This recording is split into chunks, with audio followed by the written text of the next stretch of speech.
Bonjour chers parents, chers élèves.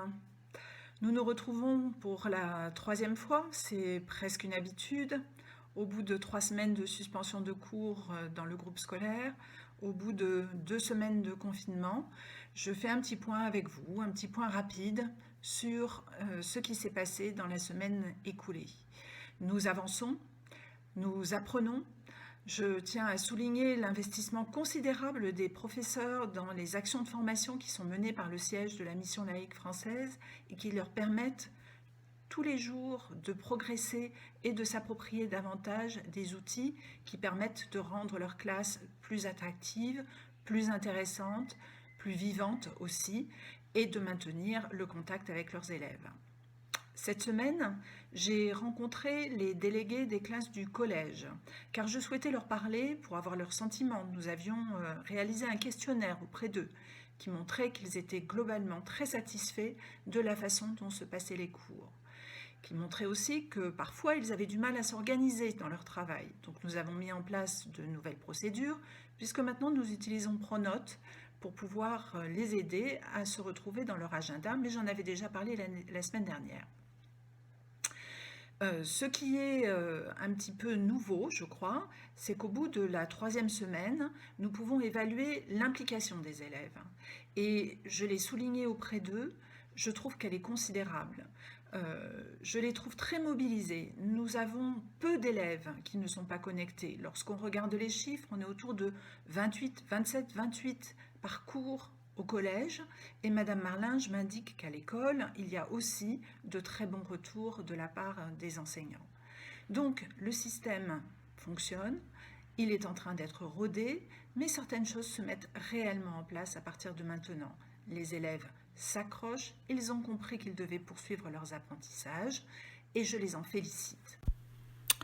Je les en félicite parce qu'évidemment, ce que nous craignons, c'est la démobilisation. Le risque, il existe. Il est beaucoup plus difficile de se centrer sur ses apprentissages quand on est à la maison. Il y a des distractions, le petit frère, la grande sœur, la télévision, les réseaux sociaux sur lesquels on discute et on garde le lien avec ses camarades. Bien, il y a plein de raisons de ne pas se mettre au travail.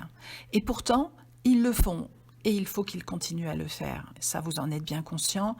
L'école continue, comme j'ai déjà eu l'occasion de le dire, à de multiples reprises. Pour éviter cette démobilisation, il est important que les professeurs mettent en œuvre des classes qui soient attractives, comme je l'ai dit tout à l'heure. Depuis cette semaine, les visioconférences ont lieu à tous les niveaux. Vous, parents, vous y avez été associés par les professeurs du primaire. Les mêmes professeurs du primaire ont aussi commencé à donner des classes virtuelles à leurs élèves, en classe entière ou en demi-groupe. C'est important parce que cela permet aux élèves de recevoir le retour qu'ils attendent de la part des enseignants, d'être vraiment dans cette situation d'apprentissage presque habituelle malgré la barrière de la distance. Au collège, nous continuons. La grille d'emploi du temps qui est maintenant sur Pronote donne satisfaction. Les élèves disent qu'ils ont du travail, mais que la tâche n'est pas irréalisable et qu'elle dépend bien sûr de leur gain d'autonomie. Tous le soulignent. Il y a vraiment de beaux progrès dans ce domaine et je crois que nos enfants acquièrent aujourd'hui des compétences que nous n'imaginions pas possibles il y a seulement 3 semaines. En termes d'autonomie face à l'outil, mais aussi en termes d'autonomie face à leur travail. Et ça, je crois que c'est quelque chose qui est très positif et qui restera. Nous avons besoin des retours des parents et des élèves, parce que ces retours, ils nous permettent de nous améliorer tous les jours. Et puis, ces remerciements, ils nous font chaud au cœur et ils nous donnent le courage de continuer, de relever ce défi qui s'impose à nous tous, de faire de ce confinement une expérience dont nous pourrons tirer des conclusions positives. Nous espérons que ce que nous avons mis en place cette semaine est de nature à faciliter l'accompagnement de vos enfants. Vous aurez aussi très bientôt sur notre chaîne YouTube, et je vous enverrai le lien, un tutoriel pour un outil qui s'appelle Kami et qui permet aux élèves de travailler directement sur les supports que les professeurs envoient, en particulier sur les supports PDF.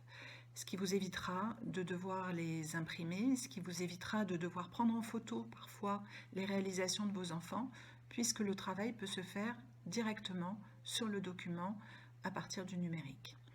Voilà, je vous souhaite un bon week-end. N'oubliez pas de profiter de ces bons moments que vous passez ensemble. Et puis je vous dis à la semaine prochaine. Au revoir.